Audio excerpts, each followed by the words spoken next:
بنو ثقیف، بعض بنو ثقیف بھی کہتے ہیں، ناموں کے اندر اعراب کا مسئلہ نہیں ہوتا، لیکن اتنی بھی فحش غلطی نہیں ہونی چاہیے۔ بہرحال حوازن نے اور ثقیف نے جب رسول اللہ چلے ہی تھے نا مدینہ سے، یہ سمجھا تھا کہ رسول اللہ صلی اللہ علیہ وسلم ہم پہ حملہ آور ہونے آئے ہیں، لیکن جب رسول اللہ صلی اللہ علیہ وسلم نے مکہ کی طرف اپنا رخ کیا تو وہ مطمئن ہو گئے۔ لیکن جیسے ہی ان کو خبر ملی کہ مکہ فتح ہو گیا، یہ عربوں کے لیے ایک بہت بڑا شوق بھی تھا، شاکنگ نیوز تھی۔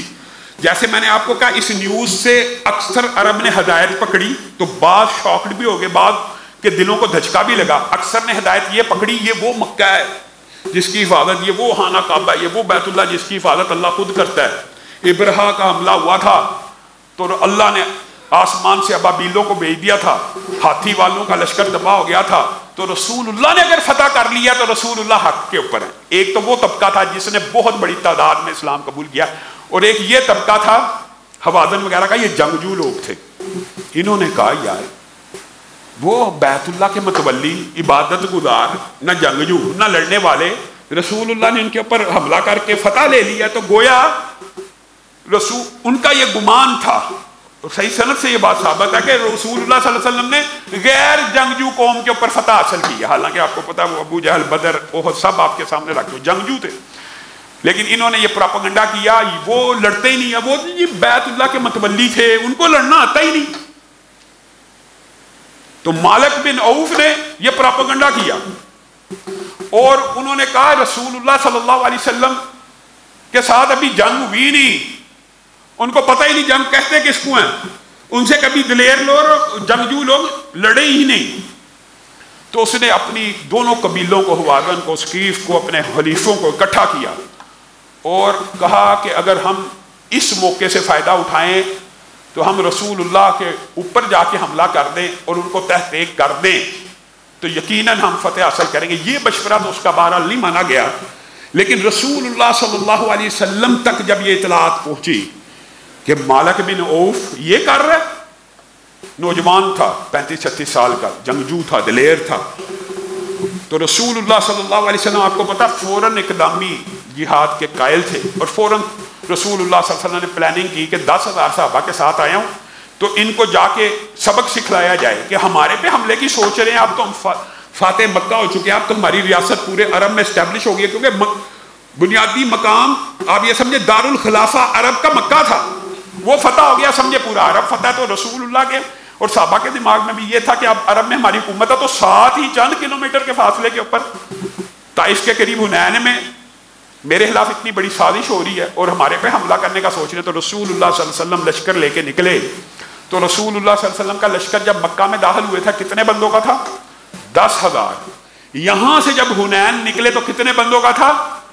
12,000۔ یہ بات ذہن میں رکھیں کہ ایک دن نہیں، یہ 19 دن کے اندر اندر ہی، صرف 19 دن کے اندر اندر یہ 2,000 نئے صحابہ جن کو طلقاء بھی کہا جاتا ہے، اللہ کی طرف سے اعداد کردہ، جن کو رسول اللہ نے کہا تھا لا تثریب علیکم اليوم، آج تمہارے اوپر کوئی گرفت نہیں ہوگی، میں یوسف کے الفاظ کروں گا، تم میرے بھائی ہو، تمہیں آزاد کیا، وہ 2,000 بھی ایڈ ہو گئے۔ اور وہ ظاہر ہے پہلا ان کا مارکا تھا، وہ رسول اللہ صلی اللہ علیہ وسلم کے ساتھ جوش اور جذبے اور اسلام کی حقانیت، وحدانیت، فتح مکہ کے سارے احوال کو اپنی آنکھوں سے دیکھ چکے تھے، ان کے اندر بھی جذبہ جہاد تھا۔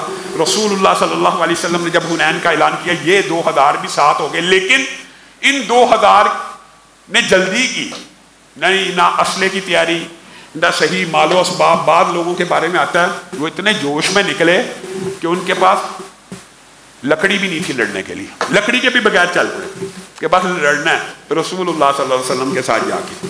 تو رسول اللہ صلی اللہ علیہ وسلم انہی کی وجہ سے نقصان ہوا۔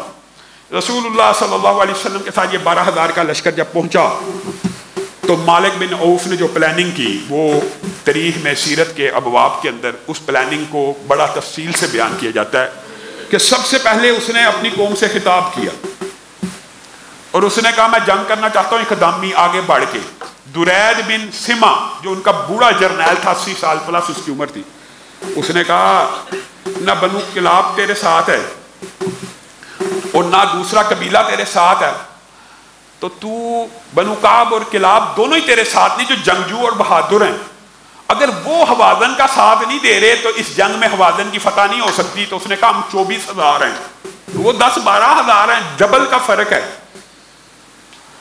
تو درید نے کہا ٹھیک ہے, حکمت عملی کچھ ایسی بنا کہ جنگ کر کے دیکھ لے, اور اگر تجھے شکست ہوتی نظر آئے تو جان بچا کے فرار ہو جائے. اس نے کہا یہ کیسی بات کی, آپ بوڑھے ہو گئے, آپ ڈرپوک ہو گئے. حالانکہ وہ سمجھدار تھے اور وہ جرنیل تھا اور وہ صحیح مشورہ دے رہا تھا کہ جب فاتح کا مرال بلند ہو اس کے سامنے نہیں کھڑا ہونا چاہیے. اس نے بڑی سمجھانے کی کوشش کی, لیکن مالک بن عوف کہنے لگا کہ میں اپنا سارا مال و اسباب, جس کو ہم پنجابی میں ڈور ڈنگر کہتے ہیں, وہ بھی ساتھ لے کے جاؤں گا. کتنے لے کے آیا, آپ حیران رہ جائیں گے. 40,000 بکریاں, 24,000 اونٹ, اور ساری فیملیز کو 10,000 سے زائد ان 24,000 کے علاوہ اپنی فیملیز بچے ساتھ لے کے نکل رہا. اور درید نے تقریر کی, اس کی بات کو نہ مانا گیا. اس نے کہا اللہ کے بندے, اگر شکست ہوگی تو یہ عورتیں بچے بھی غلام بن جائیں گے, یہ مال سارا چلا جائے گا, نہ فرار ہونے کی. کہا میں اسی لیے تو جا رہا ہوں, ان کو اسی لیے تو پیچھے لے کے جا رہا ہوں کہ کوئی بھاگنے کی نیت ہی نہ کر سکے. اس کو پتا ہو کہ بس اب آخر تک لڑنا ہے, اب مرنا ہے. بس اپنی طرف سے اس کی حکمت عملی, اور اس نے جوش و جذبے کے ساتھ قسمیں دے کے اس حکمت عملی کو اپنایا. تو اس حکمت عملی کے ساتھ بظاہر جو 24,000 کا لشکر تھا وہ صحابہ کو, اور دیکھنے میں معلوم ہوتا تھا, یہ میں صحیح سند سے چند باتیں آپ کے سامنے رکھ رہا ہوں, 1 لاکھ سے زائد. کس طرح آگے انہوں نے اپنے سوار رکھے ہوئے, پیچھے پیدل, اور پیچھے اونٹ, 24,000 اونٹ پیچھے کھڑا ہو. انسان کو یہ پتہ لگتا ہے اس کے اوپر بندہ بیٹھا ہے کہ نہیں, وہ تو لگتا ہے لاکھوں. تو گویا اس نے اپنے لشکر کی ہیبت اور سیٹنگ ایسی کی ہے, وہ 24,000 تھے لیکن دکھنے میں 1 لاکھ لگتے تھے. اور یہاں پہ رسول اللہ صلی اللہ علیہ وسلم کے ساتھ آپ کو بتایا وہ بھی چلے گئے جن کے ہاتھ میں لاٹھی بھی نہیں تھی, لکڑی بھی نہیں تھی, اور سواریاں بھی کم تھی. رسول اللہ صلی اللہ علیہ وسلم نے زریں چند عاریتاً لی تھی. اس حوالے سے اپنی بات کو انشاءاللہ آئندہ آنے والے خطبے میں حنین کے اس مارکے کے حوالے سے اپنی بات کو جاری رکھیں گے. رسول اللہ صلی اللہ علیہ وسلم اس جنگ سے فارغ ہوئے ہیں تو بنو حوازن نے اور بنو ثقیف نے, جنہوں نے پہلے یہ سمجھا تھا کہ رسول اللہ فتح مکہ کے لیے نہیں آ رہے, ہم پہ حملہ کرنے کے لیے آ رہے ہیں, انہوں نے مالک بن عوف کو اپنا سربراہ مقرر کیا. نوجوان تھا, 30 سال کا, 35 سال کی عمر تھی. درید بن سما جو اصل جنگجو جرنیل تھا بوڑھا ہو چکا تھا, 80 برس سے عمر تجاوز کر چکی تھی, تو انہوں نے اس کو جرنیلی سے ہٹا کے اس نوجوان کو آگے بڑھایا. تو اس نے اپنے پورے کے پورے قوم میں, قبیلے میں جوش اور جذبہ بھر دیا, اور یہ نعرے لگانا شروع کیے رسول اللہ صلی اللہ علیہ وسلم کا کبھی مردوں سے مقابلہ ہی نہیں ہوا معاذ اللہ, کبھی انہوں نے جنگجوؤں کے ساتھ جنگ کی ہی نہیں. ان کو پتہ لگے گا اگر ہمارے ساتھ لڑیں گے, ان کو کیا پتہ جنگ کیا ہوتی ہے. تو درید بن سما اس کی یہ باتیں سن رہے تھے تو کہنے لگے اگر یہ جو باتیں کر رہا ہے اور اگر محمد صلی اللہ علیہ وسلم سے لڑنا چاہتا ہے تو تیرے ساتھ بنو کعب اور بنو کلاب بھی ہونے چاہیے تھے. وہ جوان مرد, وہ جری, وہ نوجوان تو تیرے ساتھ نہیں ہیں, اور میں یہ بات دیکھ رہا ہوں جس جنگ میں وہ دونوں نہ ہوں وہ جنگ ہار دی جاتی ہے. میں تجھے ایک مشورہ دیتا ہوں کہ رسول اللہ صلی اللہ علیہ وسلم سے ہاں مہاں جنگ نہ کر. لیکن اس نے زور و شور سے جب تیاری شروع کی تو رسول اللہ صلی اللہ علیہ وسلم نے عبداللہ بن ابی حضرت اسلمی کو بھیجا کہ جا کے جاسوسی کر کے آ, معاملہ چیک کر کے آ, وہ کیا کر رہے ہیں. انہوں نے آ کے بتا دیا کہ وہ تو بڑی زبردست قسم کی جنگی تیاریاں کر رہے ہیں. تو رسول اللہ صلی اللہ علیہ وسلم نے کہا پھر ہم ان کے اوپر حملہ کریں گے بجائے اس کے کہ وہ ہمارے پہ حملہ کریں. تو رسول اللہ صلی اللہ علیہ وسلم نے اعلان کیا فوراً نکلو. تو شوال کی 5-6 تاریخ کو رسول اللہ صلی اللہ علیہ وسلم وہاں سے نکلیں اور حنین کی طرف اور حوازن اور بنو ثقیف کا تعاقب کرنے کے لیے جب نکلے تو مالک بن عوف نے اپنے پورے کے پورے قبیلے کو یہ حکم دیا کہ جتنی عورتیں ہیں, جتنے بچے ہیں, جتنا مال ہے, جتنے اونٹ ہیں, جتنی بھیڑ بکریاں, سب اپنے ساتھ لے کر چلو. کیوں جی؟ اس لیے کہ یہ ایک خودکش جنگ ہوگی کہ کوئی بندہ اس وقت تک نہیں بھاگے گا. اگر بھاگے گا اس کو پتا میرے بیوی بچے تو یہاں رہ گئے, اگر بھاگے گا تو مال تو یہاں رہ گیا, اگر بھاگے گا تو سارا مویشی جانور, اونٹ, بھیڑ بکریاں, گائے بھینس, ہر چیز ادھر رہ گئی, تو جنگ سے منہ نہیں پھیرے گا. گویا اس نے یہ حربہ اپنایا کہ میں ایک ایسی جنگ لڑنا چاہتا ہوں جو فائنل بیٹل ہو, تخت یا تختہ, بس, یا میرے جو جنگجو ہیں وہ جان کو قربان کر دیں یا فتح لے کے آئیں۔ درید بن سما نے یہاں پہ بھی اس کو سمجھایا کہ جنگ کا کیا پتہ لگتا ہے، کبھی اس طرف گرتی ہے، کبھی اس طرف گرتی ہے، کبھی واپس پلٹنا پڑتا ہے، کبھی جھپٹ کر پلٹنا پڑتا ہے۔ یہ بیوی بچوں کو سارے مال و اسباب کو ساتھ لے جا کے اپنے آپ کو آزمائش میں ڈال رہا ہے، اگر ریٹریٹ ہونا پڑے، اگر پیچھے آنا پڑے تو کوئی آپشن ہی نہیں، جنگیں ایسے نہیں لڑی جاتی۔ تو اس وقت اس نے ایک تقریر کی اور رو رو کے اور ایک قسم کا مرثیہ پڑھ کے کہ یہ بوڑھا ہو گیا ہے، اب اس کے اعصاب شل ہو گئے ہیں، اگر تم نے میرے ہاتھ کے اوپر بیعت نہ کی تم ویسے بھی مارے جاؤ گے، تو بہتر ہے جنگ کر کے مرا جائے۔ گویا قسمیں دے دے کے اس کے قبیلے نے اس کے ہاتھ کے اوپر بیعت کی کہ ٹھیک ہے، جیسے جو اسٹریٹجی اب تجھے جو جرنیل بنا دی ہے، جو اسٹریٹجی تو بنائے گا تیری مانیں گے۔ درید بن سما کو انہوں نے خاموش کرا دیا کہ بزرگوں اب آپ کی عمر گزر چکی ہے، آپ اس رائے میں مداخلت نہ کریں۔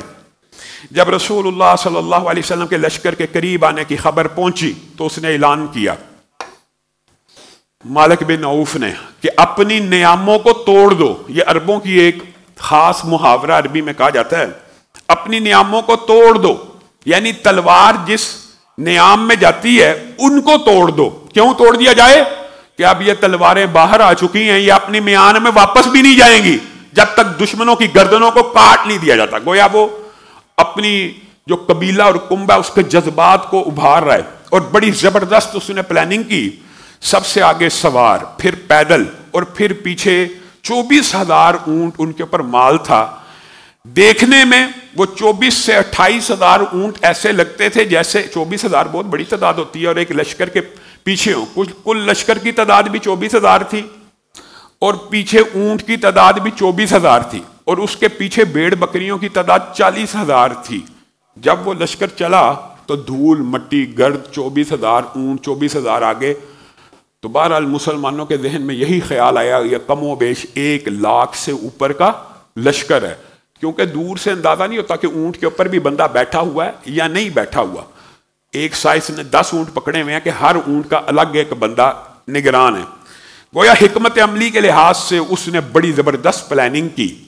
تو یہاں پہ رسول اللہ صلی اللہ علیہ وسلم نے فتح مکہ میں 10,000 ساتھیوں کو لے کے گئے تھے، اور 2,000 طلقاء جن کو مکہ میں رسول اللہ صلی اللہ علیہ وسلم نے یہ کہہ کے معاف کر دیا تھا، لا تثریب علیکم اليوم، آج تمہاری کوئی گرفت نہیں ہوگی۔ تو جب ان کو پتہ چلا کہ رسول اللہ میدان جہاد کی طرف جا رہے ہیں تو انہوں نے بھی جذبات میں آ کر نیک نیتی کی بنیاد کے اوپر وہ بھی انہوں نے کہا ساری زندگی رسول اللہ سے لڑتے رہے، آج اگر ابھی موقع آ گیا تو اپنے گناہوں کا مداوع کریں اور رسول اللہ کے ساتھ چل پڑیں۔ لیکن ناتجربہ کار تھے تو اس حالت میں چل پڑے کہ روایات میں آتا ہے کہ ان 2,000 میں سے کسی کے پاس سر پہ رکھنے کے لیے خود بھی نہیں تھا۔ یعنی جو جنگ کا ایک لازمی عنصر ہوتا ہے کہ سر کے اوپر لوہے کی کوئی ایسی چیز رکھی جائے کہ تلوار اگر لگے سر زخمی نہ ہو، ان 2,000 کے پاس وہ بھی نہیں تھا، اور وہ ایسے ہی چل پڑے۔ اور بعض کے پاس کہتے ہیں نہ تلوار تھی نہ تیر تھا، لاٹھیاں، لکڑی کی لاٹھیاں لے کے چل پڑے۔ جذبات بھی تھے، اور دوسری بات وہ یہ سمجھتے تھے کہ یہ 10,000 صحابہ لشکر جرار ہے، ہم نے تو صرف سپورٹ ہی کرنا ہے، اور ہم ساتھ جائیں گے تو جنگ میں شمولیت بھی ہو جائے گی، غزوے میں بھی شامل ہو جائیں گے، یہ اعزاز بھی مل جائے گا، اور اس کے بعد اگر ضرورت پڑی تو لاٹھیاں بھی ساتھ لے گئے، تلواریں بھی نہیں تھی۔ بہرحال رسول اللہ صلی اللہ علیہ وسلم نے ان کے جذبات کو ویلکم کہا اور ان کو کہا چلیں چلیں ہمارے ساتھ چلیں۔ تو رسول اللہ کے لشکر کی تعداد 12,000، بنو حوازن اور ثقیف کے لشکروں کی اصل تعداد 24,000، لیکن دکھنے میں وہ 1,00,000 سے زائد لگتے تھے۔ رسول اللہ صلی اللہ علیہ وسلم یہاں پہ اس جنگ میں ایک بہت بڑی جو معاملہ پیش آیا، اس کی وجہ یہ تھی کہ رسول اللہ صلی اللہ علیہ وسلم اونچائی سے اتر رہے تھے۔ جو بندہ اونچائی سے اترتا ہے اس کو ایک بینیفٹ حاصل ہوتا ہے تلوار بازی کا، کہ وہ ایک اپنے وزن کا بھی اس کا جو تھروٹل ہوتا ہے یا وزن ہوتا ہے وہ زمین کی طرف جا رہا ہوتا ہے، تو قوت میں 1.5 گنا اضافہ ہوتا ہے۔ یہ جنگ کے اصولوں میں سے ہے۔ تو رسول اللہ صلی اللہ علیہ وسلم نے کوشش کی کہ جب ہم نشیب میں اتریں گے، حضرت خالد بن ولید کو دستے کا سپہ سالار مقرر کیا اور کہا جب اترو تو گاجر مولی کی طرح کاٹ دو، کیونکہ جب انسان اتر رہا ہوتا ہے اس کو ایک ایڈوانٹیج حاصل ہوتا ہے بنسبت جو نیچے سے اوپر جا رہا ہو۔ ایک تو اس نے چڑھائی کرنی ہوتی ہے، تلوار اٹھانی ہوتی ہے اور آگے بڑھ کے حملہ کرنا، نیچے سے اوپر جانا مشکل ہوتا ہے لیکن اوپر سے نیچے آنا آسان ہوتا ہے۔ تو مسلمانوں کو یہ اج حاصل تھا، لیکن اب مالک بن عوف نے اس حکمت عملی کو پہلے سے اخذ کر لیا تھا کہ رسول اللہ صلی اللہ علیہ وسلم یہاں سے اتریں گے، تو اس نے جو میدان اول اتر کے جس میں اس نے پیدل سوار کھڑے کیے ہوئے تھے کہ رسول اللہ کے سپاہی تیزی سے اتریں، اس نے چند دستے آگے کھڑے کیے کہ ان کو دیکھ کے تیزی سے اتریں گے تو یہ کیونکہ آسان شکار ہوتا ہے جو سامنے والا دستہ ہوتا ہے، تو میں اس وقت اس نے یہ حکمت عملی بنائی کہ اپنی پچھلی چٹان جو اس کی چڑھائی تھی اس کے اوپر اس نے تیر اندازوں کو مقرر کیا ہزاروں کی تعداد میں۔ اس نے کہا جب رسول اللہ کا لشکر نیچے اتر کے ہمارے آدمیوں کے اوپر حملہ آور ہوگا تو وہ پیچھے ہو جائیں گے، پھر تم تیر برسانا، جب تم تیر برساؤ گے تو اس وقت واپس چڑھنا مشکل ہوگا۔ بات اس کی درست تھی، اس نے یہ حکمت عملی اپنائی کہ واپس بھاگنے کے وقت میدان ہو تو آسانی ہوتی ہے، بھاگنے کے وقت چڑھائی میں مشکل ہوتی ہے۔ گویا جو رسول اللہ صلی اللہ علیہ وسلم نے حکمت عملی بنائی تھی اس کے اپوزٹ وہ حکمت عملی پہلے ہی بنا کر بیٹھا ہوا تھا۔ تو صحابہ جب تیزی سے اترے تو سامنے جو لشکر چھوٹا سا موجود تھا اس کو گاجر مولی کی طرح کاٹ دیا، حالانکہ یہ ایک ٹریپ تھا اس کا۔ تو صحابہ نے یہ سمجھا اول کہ ہمیں تو فتح ہو گئی ہے، یہ تو دستہ چند سیکنڈ میں مٹ گیا، تو پورا لشکر تیزی سے وہ میدان میں اتر آیا۔ یہ وہ غلطی تھی کہ جس کے بعد جب وہ پورے کا پورا لشکر میدان میں اترا تو مالک بن عوف نے تیر اندازوں کو کہا کہ اب تیر برسانا شروع کرو، پھر تیر برسنا شروع ہوئے۔ حوازن اور ثقیف کے نشانے باز ماہر جنگجوؤں نے جب تیروں کو برسایا، یہاں پہ یہ بات بھی آتی ہے کہ یہ جو طلقاء تھے انہوں نے دیکھا کہ صحابہ نے گاجر مولی کی طرح اس دستے کو کاٹ دیا ہے تو بڑی تیزی سے آگے بھاگے غنیمت کے لیے کہ اب مال اکٹھا، شاید جنگ بھی جیتی، انہوں نے سمجھا جنگ ہی جیتی گئی ہے۔ وہ سب سے آگے سب سے جب آگے آئے، جب تیر آنا شروع ہوئے تو سب سے پہلے بھاگنے والوں میں بھی یہ شامل تھے۔ جیسے ہی تیروں کی بارش شروع ہوئی، چونکہ یہ تیزی سے آگے اترے تھے اور تیزی سے آگے بڑھے تھے، اور آپ کو بتایا کہ ان کے سر کے اوپر تیر کو روکنے والا ہود بھی موجود نہیں تھا، تو جب تیر آئے سب سے پہلے یہ دوڑ گئے۔ 2000 تعداد تھوڑی نہیں ہوتی، بھگدڑ مچ گئی، پھر پہاڑ کے اوپر چڑھنا مشکل ہو گیا، تیر تیزی سے برستے جا رہے ہیں اور صحابہ کے پاؤں اکھڑتے جا رہے ہیں کہ بندہ سامنے ہو تو بندہ قتال کرے، بندہ سامنے ہو تو بندہ جنگ کرے۔ تیر انداز 500-600 میٹر دور سے تیر برسا رہے ہیں، آپ وہاں تک تلوار بھی نہ پہنچے، یہاں تو تیزی سے بھاگ کے ان کی چڑھائیوں پہ چڑھا جائے جو مشکل ہوتا ہے، تو پھر تو بات بنتی تھی۔ ہوا یہ وہ وقت ہے جب بے انتہا تیروں کی بارش کو برسایا گیا تو صحابہ کے اور ان طلقاء کے ان کی بگدڑ کی وجہ سے باقی چند صحابہ کے بھی قدم اکھڑے تو وہ کچھ پیچھے ہوئے، اور چڑھائیوں پہ جب چڑھنا شروع ہوئے تو رسول اللہ صلی اللہ علیہ وسلم اس وقت اپنے خچر جس کا نام دلدل کہا جاتا ہے اس کے اوپر سوار تھے، اور آپ کو پتا خچر کی جو سواری ہے وہ جنگی سواری نہیں ہے، لیکن رسول اللہ صلی اللہ علیہ وسلم جیسا دلیر اور بے باک لیڈر، حضرت عباس اس واقعے کو عجیب انداز میں بیان کرتے ہیں، کہتے ہیں اللہ کی قسم رسول اللہ کے خچر کی باگ کو پکڑا ہوا اور رسول اللہ اپنے خچر کو ایڑ لگا رہے ہیں ان تیر اندازوں کی طرف، اور خچر کی ایڑ اور گھوڑے کی ایڑ میں فرق ہے، خچر اتنا تیز نہیں بھاگتا، لیکن رسول اللہ تیزی سے چاہتے ہیں کہ میں تیر اندازوں کی طرف پہنچ جاؤں، اور رسول اللہ صلی اللہ علیہ وسلم خچر کے اوپر تلوار کو بے نیام کرتے ہیں اور کہتے ہیں انا النبی لا کذب انا ابن عبد المطلب، اور جس کو کوئی شک ہے کہ میں نبی نہیں ہوں، جس طرح میں عبد المطلب کا بیٹا ہوں، اللہ کی قسم میں اسی طرح نبی ہوں، اور فتح ہمارے ہاتھ میں ہے۔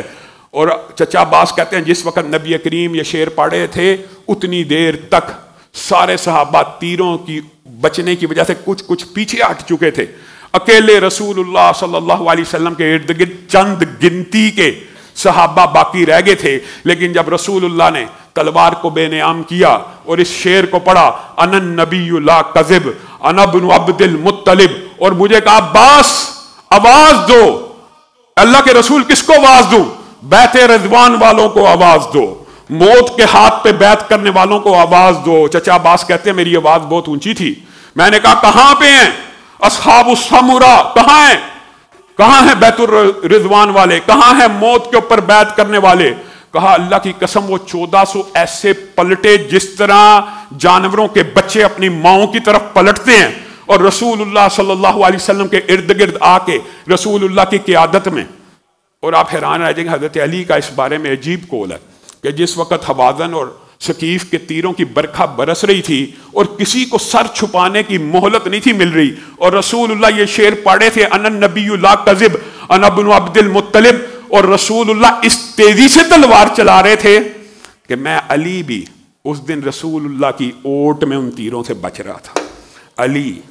میں علی بھی اس دن رسول اللہ کی اوٹ میں ان تیروں سے بچ رہا تھا.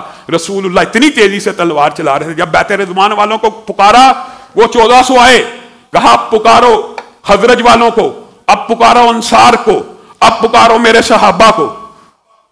حضرت عباس پکارتے چلے گئے، وہ ٹولیاں. حضرت عباس نے ایک عجیب منظر کشی یہاں پہ کی ہے کہ بعض صحابہ کے اونٹ جب واپس چڑھائی کے اوپر کافی اوپر چڑھ گئے تو اونٹوں کو بھی تیر لگ رہے تھے، تو انہوں نے جب میری آواز سنی کہ کہاں ہے انصار، رسول اللہ بلاتے ہیں، کہاں ہے حضرج، رسول اللہ بلاتے ہیں. انہوں نے اونٹوں کو موڑنے کی کوشش کی، اونٹ نہ مڑے، وہ بھی گھبرا گئے. تو صحابہ نے چھلانگے لگا کے اپنی سواریوں سے رسول اللہ صلی اللہ علیہ وسلم کی طرف دوڑ لگائی کہ رسول اللہ کی حکمت عملی ابھی پیچھے ہٹنے کی نہیں ہے، وہ آگے جانے کی ہے تو ہماری جانیں بھی قربان ہے. پھر رسول اللہ صلی اللہ علیہ وسلم، یہ وہ غزوہ ہے جہاں پہ اول مسلمانوں کے قدم بھی اکھڑ گئے. قرآن پاک کی آیتیں بھی اتری کہ لَقَدْ نَصَرَكُمُ اللَّهُ فِي مَوَاطِنَ كَثِيرَةٍ وَيَوْمَ حُنَيْنٍ إِذْ أَعْجَبَتْكُمْ كَثْرَتُكُمْ. یہ وہ دن تھا جس دن تم اتراتے ہوئے اترے تھے کہ 12,000 کے لشکر کو کون شکست دے سکتا ہے، تو تمہارے قدم اکھڑ گئے اور تم الٹے پاؤں بھاگ گئے. تو مدد کہاں سے آئی؟ اللہ کی طرف سے آئی.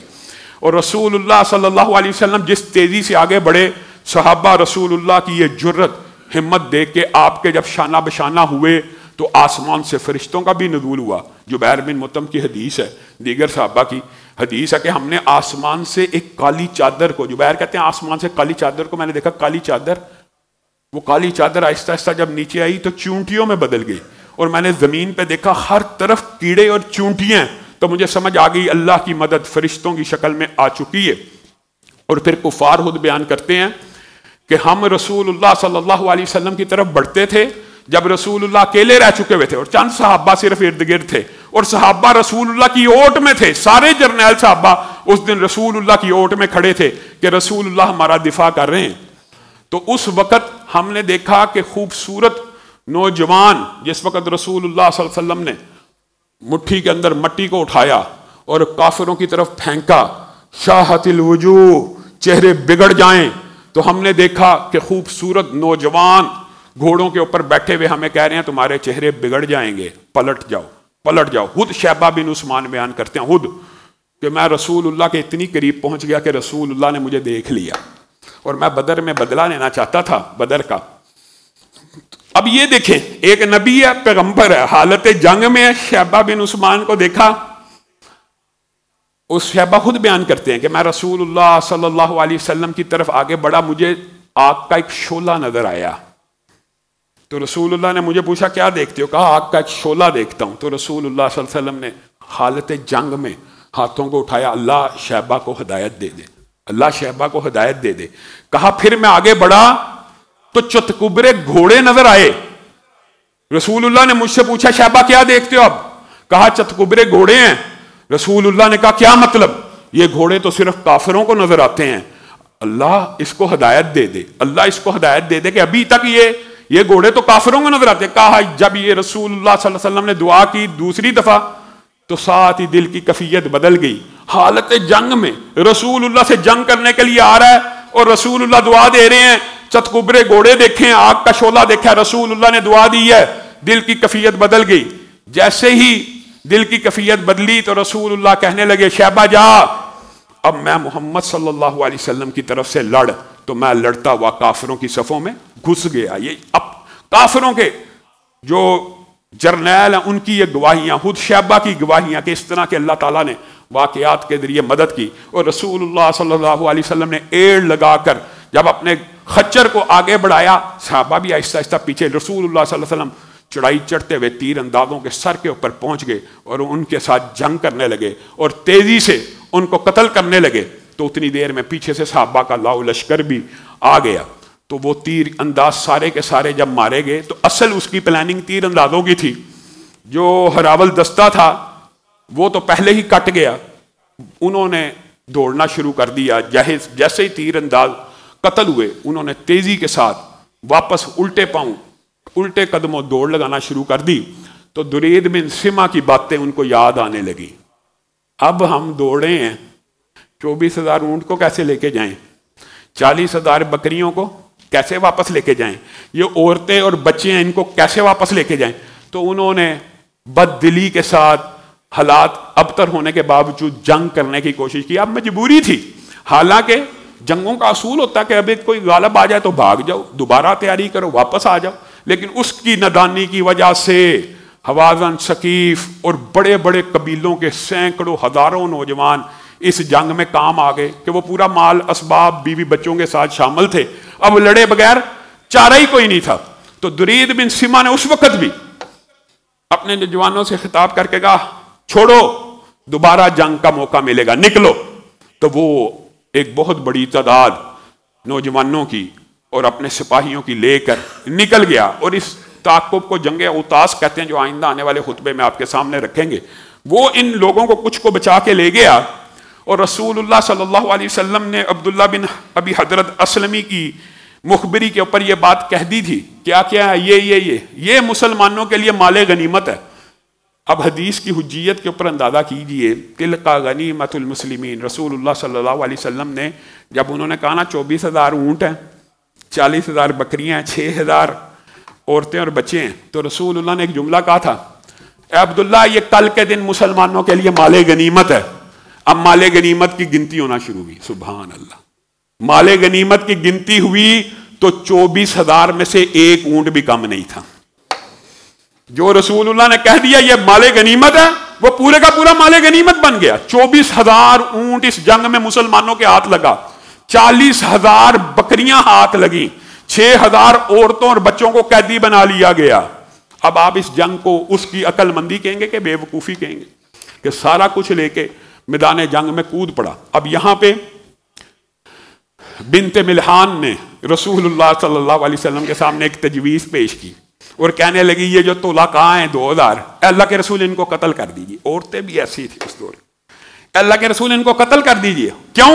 ان کی وجہ سے ہمیں اول نقصان ہوا. تو رسول اللہ مسکرانا شروع ہو گئے کہ جنگ اسی چیز کا نام ہے، کبھی فتح کے آثار ہوتے ہیں، کبھی شکست کے، اور اللہ تعالیٰ نے شکست ان کو دے دی ہے تو گویا اللہ تعالیٰ نے ان کی گرفت نہیں کرنی. تو رسول اللہ نے طلقاء کو کچھ نہیں کہا، لیکن بعض صحابہ اور صحابیات کے جذبات یہ تھے ان کی وجہ سے ہمیں نقصان ہوا، یہ سب سے آگے پہنچ گئے اور سب سے پہلے واپس دوڑ گئے، اور ان کی وجہ سے جو مسلمانوں کو بہت کم یہاں پہ نقصان ہوا.